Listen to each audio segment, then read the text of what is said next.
मणिबेन वल्लभभाई पटेल भारत की एक स्वतंत्रता सेनानी तथा संसद थी। वे सरदार वल्लभभाई पटेल की पुत्री थी। उनकी शिक्षा दीक्षा मुंबई में हुई थी।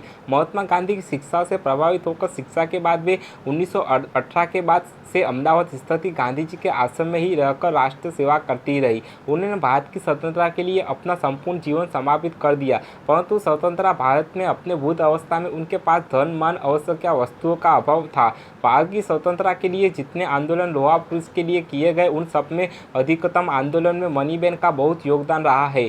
सत्याग्रह में कठोर परीक्षण के पश्चात कारागार में भी उन्होंने कारावास की कठोर पीड़ा सही है।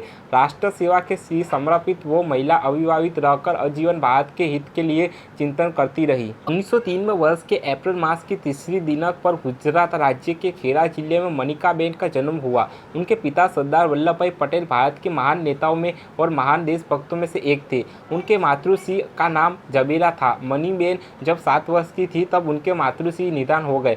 मणिबेन एक अनुजन भी थी। अंत उसके पोषण का दायित्व बलकिया से ही मणिकाबेन ऊपर जा पड़ा।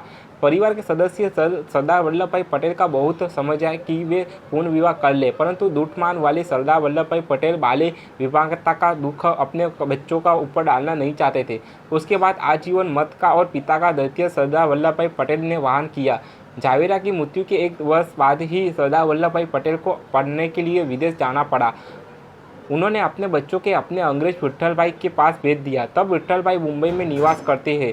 मुंबई के क्वीन मेरी विद्यालय में माणिकबेन का अभ्यास आरंभ हुआ, परंतु मुंबई महासागर वातावरण में माणिकबेन अवस्था रहती थी। वेदों के औषध देने के बाद भी उनके स्वास्थ्य में कोई परिवर्तन ना हुआ। पिता के वियोग से उनकी स्थिति ऐसी हो गई कि यह भी एक कारण था।